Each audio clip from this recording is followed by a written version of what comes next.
illallah Muhammadun Rasulullah. Bismillahirrahmanirrahim. Assalamualaikum warahmatullahi wabarakatuh. Alhamdulillahirabbil alamin, wassalatu wassalamu ala asrofil anbiya wal mursalin sayyidina wa maulana Muhammadin wa ala alihi wa sahbihi ajmain, amma ba'du. Yang saya banggakan adik-adik panitia Ramadan di Masjid Kampus UGM, saudara-saudaraku jamaah Masjid Kampus UGM rahimahkumullah. Puji syukur marilah kita panjatkan kehadirat Allah Subhanahu wa Ta'ala, karena dengan rahmat, taufik dan hidayahnya pada hari ini di bulan suci Ramadan tahun 1440 Hijriah kita bisa berjumpa kembali dalam keadaan sehat walafiat. Sholawat dan salam semoga tercurah kepada Nabi besar junjungan kita Muhammad Shallallahu Alaihi Wasallam, keluarga beliau, para sahabat, serta kita semua para pengikut setianya hingga di akhir zaman. Bapak, Ibu, dan saudara kaum muslimin yang berbahagia, alhamdulillah saat ini kita berada di bulan Ramadan, bulan yang mulia, musim yang agung. Allah Subhanahu wa Ta'ala telah mengagungkan pahalanya pada bulan Ramadan dan memperbesar pemberiannya. Pada bulan ini pintu kebaikan terbuka untuk semua orang yang berkeinginan untuk melakukan kebaikan. Bulan yang penuh kebaikan dan keberkatan, bulan pemberian dan bulan hibah. Allah Subhanahu wa Ta'ala menurunkan Al-Quran pada bulan Ramadan sebagai petunjuk bagi seluruh manusia, sebagai penjelasan-penjelasan mengenai petunjuk itu dan pembeda antara yang hak dan yang batil. Bulan yang dikelilingi dengan rahmat, maghfirah, dan pembebas dari api neraka. Bulan Ramadan tahun ini berbeda dengan bulan-bulan suci Ramadan tahun-tahun sebelumnya, karena saat ini kita berada dalam pandemi COVID-19, sehingga warga bangsa dan kaum muslimin bekerja dari rumah dan beribadah di rumah. Kita berdoa semoga pandemi COVID-19 segera berlalu dan keadaan menjadi normal kembali. Saudara kaum muslimin rahimahkumullah, untuk memperbarui ingatan kita tentang kewajiban menjalankan ibadah puasa Ramadan, marilah kita tengok Al-Quranul Karim surat Al-Baqarah ayat 183 yang berisi perintah Allah Subhanahu wa Ta'ala kepada umat muslim untuk menjalankan puasa Ramadan. Perintah Allah Subhanahu wa Ta'ala tersebut ditetapkan pada tanggal 10 Sya'ban tahun kedua Hijriah. Bismillahirrahmanirrahim. Ya ayyuhalladzina amanu kutiba alaikumusyaum kama kutiba alal ladzina min qablikum la'allakum tattaqun. Hai orang-orang yang beriman, diwajibkan atas kamu berpuasa sebagaimana diwajibkan atas orang-orang sebelum kamu, agar kamu bertakwa. Allah Subhanahu wa Ta'ala mewajibkan umat muslim untuk berpuasa agar kita bertakwa. Takwa berasal dari kata waqo, yaki wakiyah, yang artinya menjaga diri, menghindari dan menjauhi. Takwa mengandung arti takut kepada Allah Subhanahu wa Ta'ala berdasarkan kesadaran dengan mengerjakan segala perintahnya dan menjauhi segala yang dilarang oleh Allah Subhanahu wa Ta'ala, serta takut terjerumus ke dalam perbuatan dosa, baik itu dosa kecil maupun dosa-dosa yang besar. dan berbuat seperti orang yang berjalan di tanah yang penuh onak dan duri.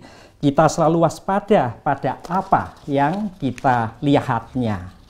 Bapak, Ibu, dan saudara yang dimuliakan oleh Allah Subhanahu wa Ta'ala. Pada uraian hari ini, saya diminta oleh panitia Ramadan di kampus UGM untuk mengambil tema menjadikan UGM sebagai kampus yang bersusila. Sebelum kita bicara lebih jauh, marilah kita simak terlebih dahulu makna dari kata susila. Menurut Kamus Besar Bahasa Indonesia KBBI, susila dalam bentuk kata benda berarti adat istiadat yang baik, sopan santun, kesopanan, keadaban, pengetahuan tentang adab, dan kesusilaan. Dalam bentuk kata sifat, susila berarti baik budi bahasanya, beradab, dan sopan. Selanjutnya, marilah kita lihat tujuan didirikannya Universitas Gadjah Mada. Seperti tertuang dalam Peraturan Pemerintah Republik Indonesia Nomor 67 tahun 2013 tentang Statuta Universitas Gadjah Mada. Mandat didirikannya UGM adalah untuk menyelenggarakan pendidikan tinggi berdasarkan Pancasila dan Undang-Undang Dasar Negara Kesatuan Republik Indonesia tahun 1945 serta kebudayaan Indonesia demi kepentingan kemanusiaan dan perkembangan bangsa Indonesia. Misi utama UGM adalah mendidik bangsa Indonesia menjadi manusia susila yang cakap dan memiliki integritas berdasarkan Pancasila, serta mengembangkan ilmu pengetahuan dan kebudayaan bagi kemandirian dan kesejahteraan bangsa Indonesia. Manusia susila di sini secara lebih rinci dimaksudkan sebagai manusia yang berjiwa bangsa Indonesia, berbudaya Indonesia, mempunyai keinsafan hidup, berketuhanan yang Maha Esa, berperi kemanusiaan yang adil dan beradab, demokratis, diliputi oleh kenyataan dan kebenaran, cerdas, kreatif, terampil, mampu berkomunikasi dan berkesadaran lingkungan untuk melaksanakan tanggung jawabnya terhadap pembangunan kebudayaan, hidup kemasyarakatan, serta masa depan bangsa dan negara Indonesia khususnya, dan umat manusia pada umumnya. Bapak, Ibu, dan saudara yang saya banggakan. Lalu, bagaimana caranya agar UGM menjadi kampus yang bersusila dalam arti seluruh sivitas UGM, baik itu mahasiswa, dosen, dan tenaga kependidikan, memiliki jiwa dan karakter kesusilaan yang kuat? Dari sisi kelembagaan tentu harus tersedianya peraturan-peraturan yang menjamin agar perilaku sivitas UGM sesuai dengan etika kesusilaan yang kita harapkan.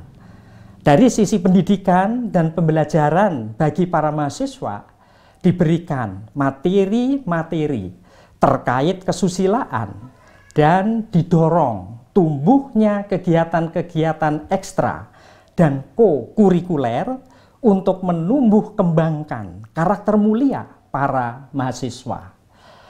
Lingkungan UGM juga harus memberikan tauladan etika mulia dalam segala bentuk aktivitas dan kegiatan yang diselenggarakan di Universitas Gadjah Mada.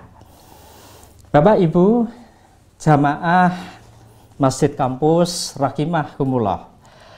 Dari sisi peraturan yang terkait dengan etika, UGM telah memiliki beberapa peraturan, antara lain Keputusan Rektor nomor 246 garis miring P garis miring SK garis miring HT garis miring 2004 tentang kode etik dosen UGM, sebagaimana telah diubah dengan keputusan rektor nomor 42 garis miring P garis miring SK garis miring HT garis miring 2005. Yang kedua, peraturan rektor nomor 8 tahun 2017 tentang kode etik tenaga kependidikan UGM.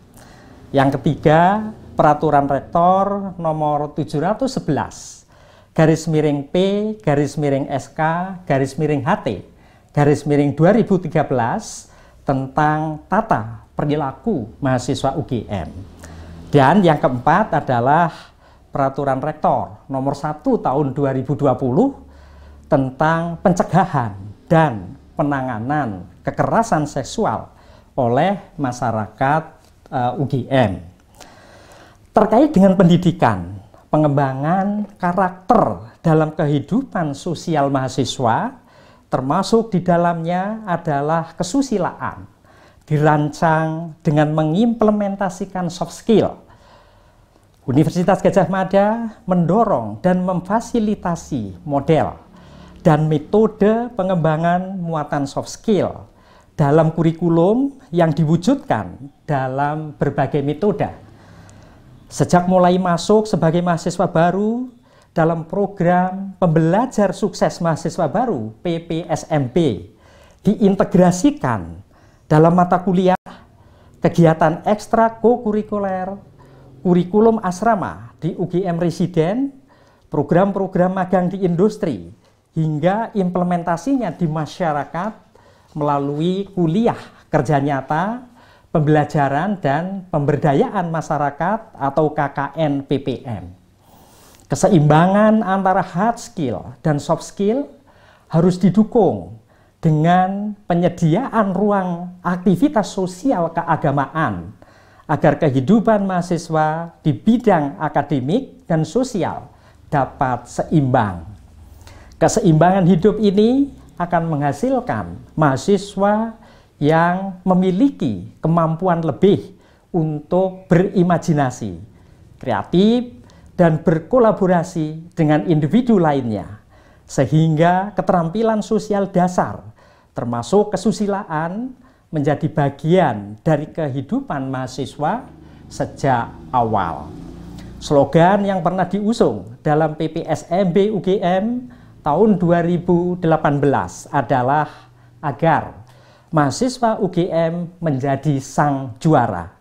Akronim dari santun, adil, nasionalis, gembira, jujur, unggul, amanah, religius, dan andal. Karakter dan kompetensi sang juara ini merupakan bekal yang harus dimiliki oleh mahasiswa UGM agar pada saatnya terjun di tengah-tengah masyarakat luas dapat berbaur, memahami problematika yang ada di masyarakat, memberikan solusi, tidak hanya pandai mengkritisi, dan menjadi seorang pemimpin yang handal. Saudara kaum muslimin rahimahumullah. Dalam kesempatan yang baik ini, saya ingin sedikit membahas tentang sikap menghormati dan memuliakan orang tua dan guru, karena hal ini terkait erat dengan topik kita tentang kesusilaan. Dalam agama Islam, hormat kepada orang tua disebut birrul walidain. Hormat kepada orang tua sangat diwajibkan dalam agama Islam. Sejak lahir kita diurus, dididik, dan dibesarkan oleh orang tua kita. Bagaimana sikap menghormati dan memuliakan ayah bunda dalam pandangan Allah Subhanahu wa Ta'ala? Marilah kita perhatikan firman Allah Subhanahu wa Ta'ala dalam Al-Qur'anul Karim surat Al-Isra ayat 23 yang artinya, dan Tuhanmu telah menetapkan supaya kamu jangan menyembah selain Dia, Dan hendaklah kamu berbuat baik kepada ibu bapakmu dengan sebaik-baiknya.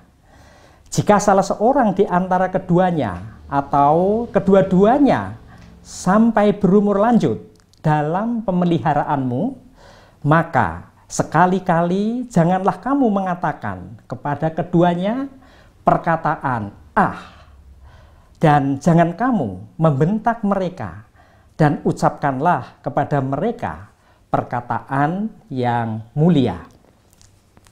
Ayat ini dengan tegas menetapkan suatu tanggung jawab anak terhadap kedua orang tuanya yang masih hidup, baik serumah dengan mereka atau telah berpisah. Jika dalam keseharian anak bersama orang tuanya, maka anak dengan sungguh-sungguh berkewajiban menunjukkan sikap hormat dan mengucapkan kata-kata yang menyatakan rasa memuliakan mereka. Pada ayat ini dengan tegas, Allah Subhanahu wa Ta'ala menggunakan kata-kata Tuhanmu telah menetapkan, bukan hanya berupa kata-kata berbuat baiklah kamu kepada Tuhanmu. Dengan adanya penegasan Tuhanmu telah menetapkan, maka kewajiban anak untuk bersikap hormat dan berbakti kepada orang tuanya merupakan suatu kewajiban agama secara mutlak. Ayat di atas telah menetapkan adanya beberapa kewajiban anak terhadap orang tua, yaitu kewajiban berlaku baik, dilarang mengucapkan kata-kata yang berkonotasi atau mempunyai arti merendahkan orang tua, dan dilarang menghardik orang tua kita. Bapak, Ibu, dan Saudara, kaum muslimin yang berbahagia, lalu bagaimana sikap kita terhadap para guru-guru kita? Guru adalah orang yang membimbing dan mendidik kita tentang segala hal yang kita belum tahu menjadi tahu. Islam menempatkan guru pada posisi mulia. Dalam riwayat At-Tirmidzi, kedudukan guru disebutkan sebagai sosok yang memiliki kedudukan terhormat, yaitu sebagai berikut. Dan sesungguhnya seorang yang mengajarkan kebaikan akan dimohonkan ampun oleh makhluk yang ada di langit maupun di bumi, hingga ikan yang berada di air. Sesungguhnya keutamaan orang alim atas ahli ibadah seperti keutamaan bulan di atas seluruh bintang. Sesungguhnya para ulama itu pewaris para nabi, dan sesungguhnya para nabi tidak mewariskan dinar, tidak juga dirham. Yang mereka wariskan hanyalah ilmu. Dan barang siapa yang mengambil ilmu itu, maka sungguh ia telah mendapatkan bagian yang paling banyak. Guru juga merupakan pengganti orang tua kita di sekolah dan di kampus. Oleh karena itu, sebagai seorang muslim, kita diwajibkan untuk selalu hormat dan patuh kepada guru.